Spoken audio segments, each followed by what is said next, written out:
In recent years, law enforcement has made remarkable progress in utilizing genetic genealogy to not only identify victims, but also unveil suspects and ensure justice in numerous unresolved cold cases. Nevertheless, the path to resolution is not always clear-cut. Despite successfully identifying many formerly unknown individuals, there are situations where the victims' identities are revealed while their perpetrators remain elusive. Hi and welcome back to our channel. If you are new here, please consider subscribing, as it helps us motivate to create more intriguing content for you. Let's have a look at the two haunting cases of recently identified Jane Doe, shedding light on the ongoing quest for justice. Carolyn Celeste Eaton. Carolyn Celeste Eaton was once known as Valentine Sally. On Valentine's Day in 1982, an Arizona Department of Public Safety officer checked out an area near the westbound lane of Interstate 40, about 11 miles west of the city of Williams and close to the Monte Carlo truck stop. Something had happened not long before that caused a car tire to go off the road. The police officer had to retrieve it to prevent any further trouble. However, to the officer's surprise, under the cedar tree just 25 feet from the highway, it wasn't a lost tire that he found. Instead, he discovered the lifeless body of a young woman, probably in her late teens. She was only wearing her blue jeans by the brand Seasons outfit. She had no identification with her, and her belongings consisted of just her clothes and a towel. Jane Doe had blonde hair, scars on her left foot, and a scar on one of her legs, and piercings in her left earlobe. Investigators could not tell if her right ear had the same holes because her body had started to break down and animals had started to eat on it. Based on her belt loops, police were able to figure out that Jane Doe's body had been pulled to where it was found. The state of her body made it hard for the medical examiner to figure out how she died, but she is thought to have been strangled. One of her lower teeth had been prepared for a root canal shortly before she died. It is thought that she died between February 1st and 6th. Though witnesses said she was still alive on February 3rd. Law officials started putting together a timeline of Jane Doe's last known movements after asking the public for help. On February 2nd, a student at North Arizona University reported that she encountered a teenager matching her description and gave her a ride heading north. The girl said she was from Phoenix and worked as a maid, but she had to go to New Jersey because of problems with her family. She wanted to get to Flagstaff so she could hitch a ride to the East Coast. When police talked to people who worked at the Ash Forks Monte Carlo truck stop, they met a restaurant worker named Patty Wilkins whose family owned the place. In the early hours of February 3, 1982, she saw a girl who looked like her and had blue eyes. At the time, she was with an older man who Patty thought might have been the girl's father, uncle, or even grandfather because he looked to be in his 60s.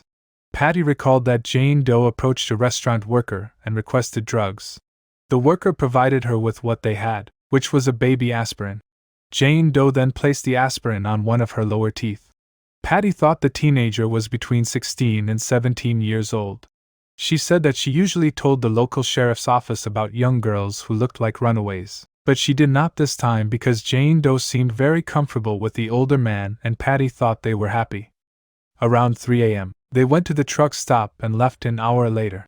No one could remember what kind of truck or car the girl got into after she left.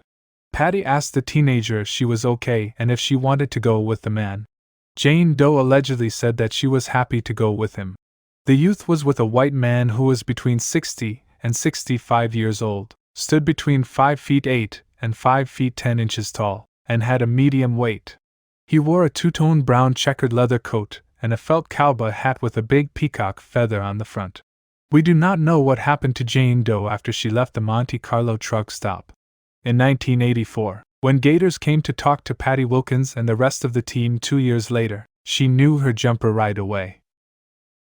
In 1984, upon viewing Melody Cutlip's missing persons report, a sergeant from the Coconino County Sheriff's Office believed that Jane Doe and Melody Cutlip were the same individuals. He called a forensic odontologist to use their teeth records to match them up.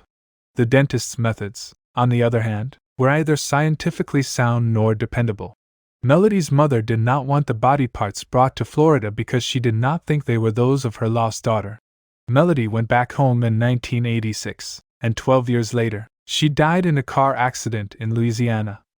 Wilkins paid for Jane Doe's grave in a cemetery in Williams, Arizona. Later, Melody Cutlip and Valentine Sally were written on her headstone.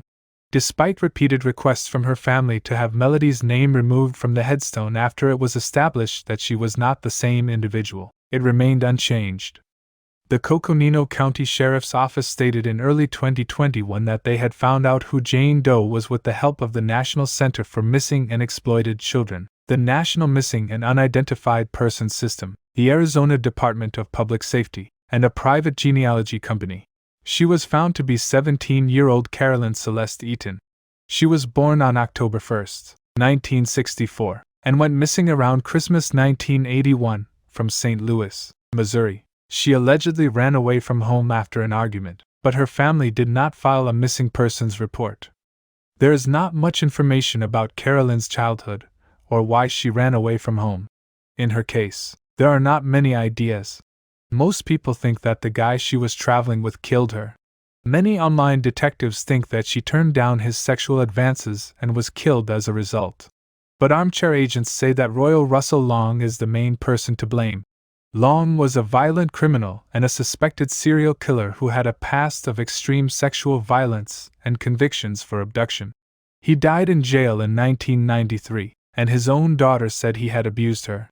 In 1984, he pleaded guilty to kidnapping when Sharon Bald Eagle disappeared, and he is believed to be connected to the disappearance of Deborah Mayer and Carleen Brown in Wyoming in 1974. Long is probably best known for being a suspect in the disappearances of Cinder Pallet and Charlotte Kinsey, two 13-year-old girls who went missing from the Oklahoma State Fair in September 1981. Sherry and Jarvis. On November 1, 1980, authorities discovered Walker County Jane Doe, later identified as Sherry and Jarvis, near Huntsville, Texas. A trucker found her who was driving on Interstate 45. When the cops arrived, they found that she was a white woman between the ages of 14 and 18. When her body was found, she had been dead for about 6 hours. Only a piece of jewelry and a pair of shoes were on Jane Doe. Around her neck was a thin gold chain with a dark brown or blue glass stone. A little farther away from her stood a pair of red leather shoes with brown straps and high heels. There were no other clothes or belongings near where Jane Doe's body was found. Her ears were pierced, but they were not decorated with anything. The Harris County Medical Examiner did Jane Doe's exam. They said the girl was about 5 feet 6 inches tall, weighed between 105 and 120 pounds, had green eyes and 10 inches of light brown hair. Her hair had a golden color, but there was no sign of dye or other treatments. Her toenails were a light pink color, but her fingertips were bare. The ME said that Jane Doe looked healthy, which suggests that she came from a middle-class family. Also, it was clear that she had been to the dentist and had not been hungry. Jane Doe died of asphyxiation from ligature strangling.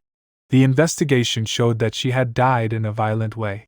Investigators thought she had been choked with a pair of tights because pieces of those tights and her underwear were found in her vaginal cavity. This horrible thing was probably done so she would not bleed out on the way from the crime scene to the dump. Jane Doe had also been sexually abused with a hard object before she died.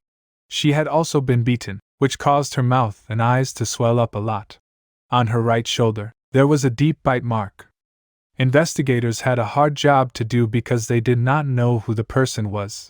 They quickly asked the public for help to find out if Jane Doe had been with anyone, and where she had been in the days running up to her death. Important clues came from people who saw her the day before she was killed. The boss of a Gulf gas station and 2 people who worked at the hitch and post truck stop were among these witnesses. All 3 people saw Jane Doe wearing blue jeans, a dirty yellow pullover, and a white knit sweatshirt with big pockets. She was also bringing the red candles that people later found at the dumps.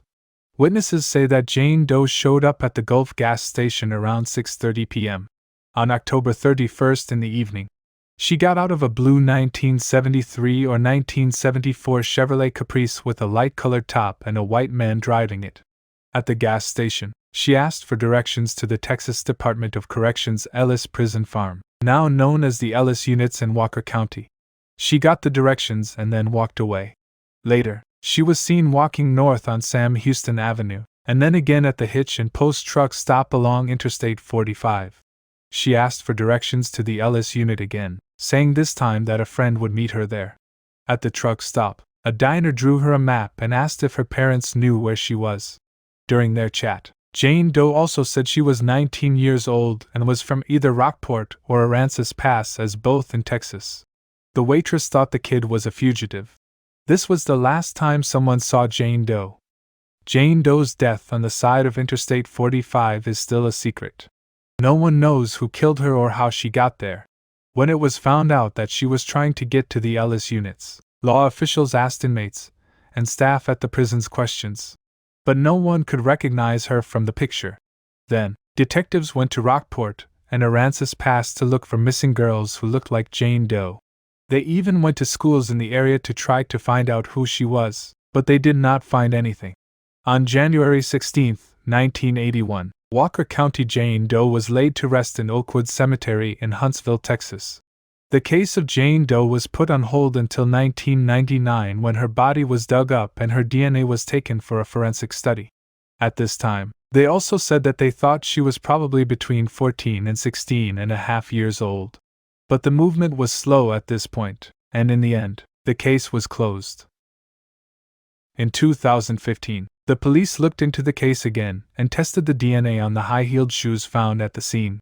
But no one has ever said what the results of these tests were. In December of the same year, a picture of a 14-year-old white girl standing at 5 feet 4 inches appeared online.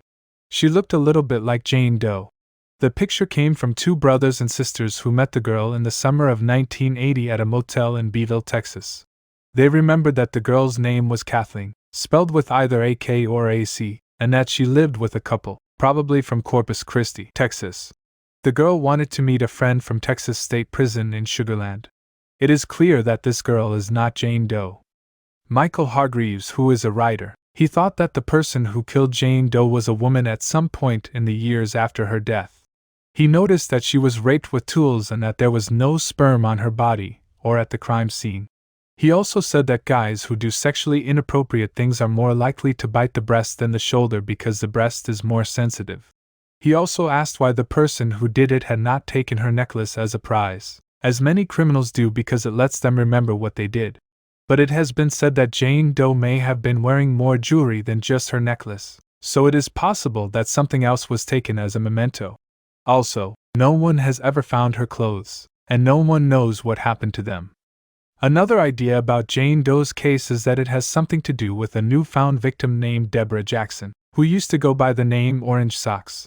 On October 30th or 31, 1979, a year before Jane Doe's death, Deborah was killed in Georgetown, Texas. She was also choked to death and found naked just a few hours after her murder. Deborah is a lot older than Jane Doe at 23, but that does not mean they do not know each other. Henry Lee Lucas, who was known as a serial killer, said he killed her and was later found guilty of the crime. But many people do not believe what he said because he was known to lie and confessed to around 600 other killings while he was in jail. The bite mark on Jane Doe's shoulder was compared to his teeth records, and they did not match up. In 2001, Lucas died in jail. In 2017, it was thought that Jane Doe was killed by the same person who killed 3 other women and dumped their bodies along Interstate 45 in 1980. Only about half of these people have been named. All of them were choked to death and were thought to be high-risk victims. The 2 other unnamed women were both black, and one was probably between 20 and 30 years old. She was found in Houston on October 15, 1980, and it is possible that she is Asian. She had been dead for a few months before anyone found her. In December 1980, the other woman was found under a bridge in Houston. She is probably between 16 and 26 years old. In 2020, the Walker County Sheriff's Office collaborated with Othram Inc. to utilize DNA genealogy in identifying Jane Doe. Both parties believed this would advance the case. After multiple unsuccessful attempts, Othram Inc. successfully obtained the girl's DNA and created a genetic profile. On November 9, 2021, the Sheriff's Office publicly announced that Jane Doe had been identified as Sherry and Jarvis. She was a 14-year-old girl from Stillwater, Minnesota, who had run away in the spring of 1980. Sherry, born on March 9, 1966, was also known as Toddy among her friends. In early 1980, when Sherry was 13 years old, she was removed from her family and placed in a state home due to truancy. The home was operated by a couple with their own children. It also housed other youngsters between the ages of 12 and 18 awaiting juvenile court appearances. In March 1980, when Sherry was scheduled to appear at the Washington County Courthouse, she and two sisters ran away.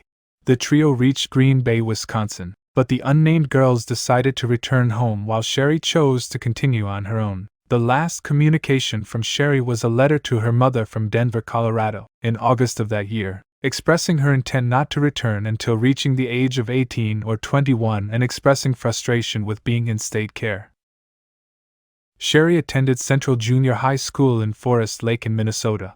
Despite her disappearance, her family maintained the same phone number in case she wanted to reconnect. They made efforts to locate her independently, and with the assistance of a private investigator, but were unsuccessful. While Sherry's siblings are relieved to finally have closure, they hope that justice will be served for her one day. Since Sherry's identification, investigators have received numerous new tips and remain hopeful that some will lead to the truth. The reason behind Sherry's attempt to reach the Ellis unit remains unknown. Speculation suggests she may have been killed by someone she was traveling with or by a truck driver who offered her a place to sleep in his cab. Her body was discovered near a truck stop, leading to suspicions that it may be the location of the crime. Identifying Sherry's killer is only half the battle, as the perpetrator remains at large. What do you think of these cases? Let us know in the comments section below. Also, don't forget to like this video and subscribe to our channel. Thanks for watching.